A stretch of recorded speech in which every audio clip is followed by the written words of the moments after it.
Happy Saturday. This is Minding Your Business with the Lancaster Chamber of Commerce. I'm Chris Spiker of Antelope Valley Florist. I'm Aaron Goldstein, Goldstein Digital. Our first guest is Richard Rudman, and you are an independent contractor? Yes, I am. Very independent, sole proprietor. And we just happened to catch you in the Antelope Valley today. Yes. Home base is... Santa Paula, California, about 70 miles away from here. But you do all the maintenance, or... Yeah, I do special projects and assistance for local engineering in markets that are owned by the parent company for High Desert Broadcasting. And I happen to be here doing an installation of some special equipment. And I'd like to talk to you a little bit about one of my favorite topics, which happens to be getting information to people at risk during emergencies. Well, I think that would be awesome, so I'm going to let you go for it. Okay. All right. Well, if you have any questions, just jump in. I've had a long time interest in this particular subject. For 27 years, up until 2002, I was Director of Engineering at KFWB Radio in Los Angeles. And I had a chance when I was at KFWB to experience a number of very interesting emergencies. The civil unrest in the 90s, numerous brush fires, and of course the Northridge earthquake. One of the things that happened when I was experiencing these emergencies and supporting KFWB is that I had a chance to get exposed to the topic of emergency management and the emergency managers for the city and county of Los Angeles. And since we are in the Antelope Valley, which is part of Los Angeles County, this is actually an area that was part of my duties when I started to get involved with something called the Emergency Alert System, or EAS. The EAS started in in 1997 and took over from something that was called the Emergency Broadcasting System, or EBS. And it was an attempt to update the way that the people in charge during emergencies can get information to people. And every week, radio listeners may have heard a series of beeps and digital signals, which are the weekly tests for the emergency broadcast system, or the emergency alert system now, rather. And then, of course, we have monthly tests. And then especially during weather emergencies, the Weather Service and the county can put information out. It really hasn't been used a lot by the county. It's primarily you're in the Antelope Valley. You probably have experience recently with the emergencies that were caused by our little rainstorms. We're in a unique situation here, too, because we're isolated. Very much so. As a matter of fact, the emergency alert system feed from the county, we can't do it directly. We have to do it over the internet. Really? Yeah, because we have those mountains between us and the sheriff's department in East Los Angeles. But the topic of emergency information it involves a lot now, including Amber Alerts, which are messages that go out when law enforcement believes that a child has been abducted under certain circumstances, not necessarily by a parent, but by somebody who intends to do the child harm. And the critical time to find out what is happening with that child is very short.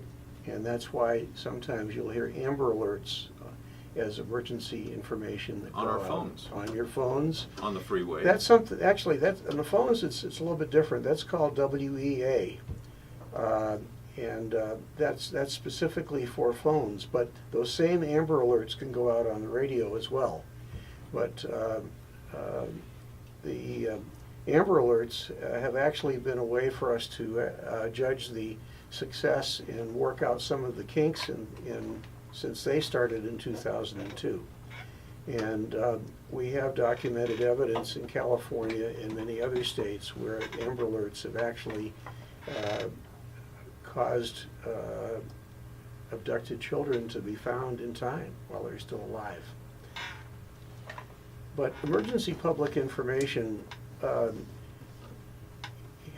can be interrupted these days when we have major emergencies. Power can go out, internet can go out, and those warnings on the phone may not come through because the phones may not work. Right. And I don't think you had too many internet outages up here during the rains, but it is not unusual for that sort of thing to happen. During Hurricane Sandy, people were reduced to going out to their cars and turning on their car radios because they lost power in their homes, and internet was out, and their emergency radio was in their dashboard. Wow. And that's why those of you who are listening to the radio are very important to not only those of us who put radio on the air for you, but you're very important to supporting our last-ditch way to get information to you. So if the internet goes out and the power goes out, radio stations like this one should be still on the air and can get you information that you need to protect yourself. And one of the questions I get asked frequently is, what is a warning? Most simple warning example I can give is head for the hills. But that isn't a complete warning. Because if I tell you to head for the hills, Which hill? Chris, Yeah. well, that's right. Which hills? Yeah.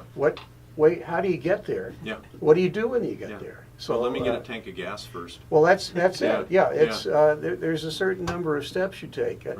A friend of mine in emergency management has a great saying that I remind myself of frequently. That when something bad happens, we're all in denial, and our minds go Yeah. kablooey. Help me. Yeah, right. Yeah. And that's the way this earthquake is going to be. Oh, We've been talking about it for years. Well, there's some interesting mental things that human beings go for. First of all, the first reaction most people have during an earthquake, whether they vocalize it or not, is, this can't be happening.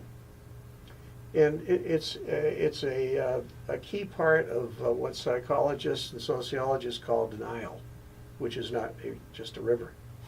Denial. Yeah, it's Yeah. in Egypt, most of it. Right. So we have this thing called denial, and let's say we're doing this radio show and there's an earthquake. There isn't. So don't worry. At least at this If time. there was, you'd hear this sound. Right. Yeah. Okay. Yeah. Exactly. Well, you'd feel it. You see, warnings announce themselves. They're great that way. So you don't have to worry about not knowing there's an earthquake Right, yeah. for a serious earthquake. Yeah. The little ones, the baby ones, they can get by you.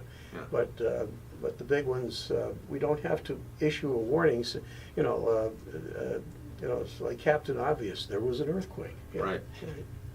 Anyway, so once we have an event, yes, how much? 3 minutes. Oh, okay, I'll wrap it up.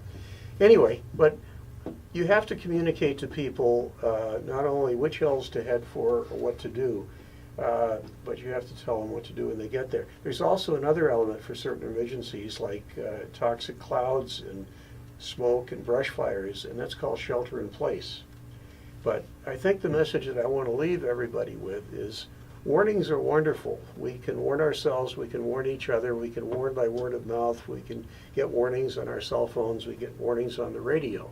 But the best thing you can do before you get the warning, so the warning will mean something, is be prepared. Yeah. And preparedness for most emergencies has a lot of common threads.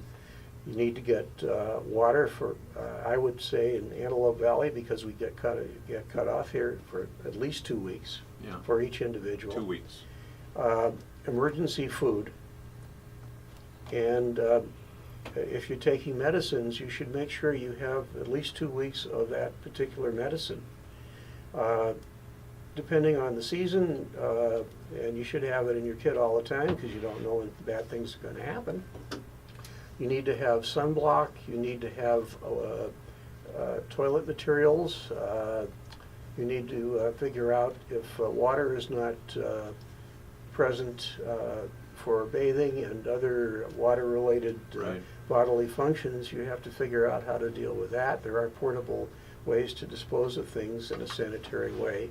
You need a basic but I'd say a pretty good first aid kit. And the other thing is there's something called CERT. Because you won't be able to go to the store and buy stuff. That's right. At that point. But you can also get training in what to do during an emergency, community emergency response training, or CERT. Right. So preparedness and warnings, that's my message. I love it. Richard, I really appreciate you coming on the show. I appreciate you supporting the Lancaster Chamber. You know how important a chamber is to a community. Well, I'm a member in Santa Paula Now, why would you take good money and join the Chamber of Commerce?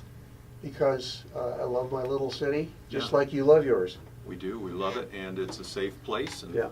someday something's going to happen.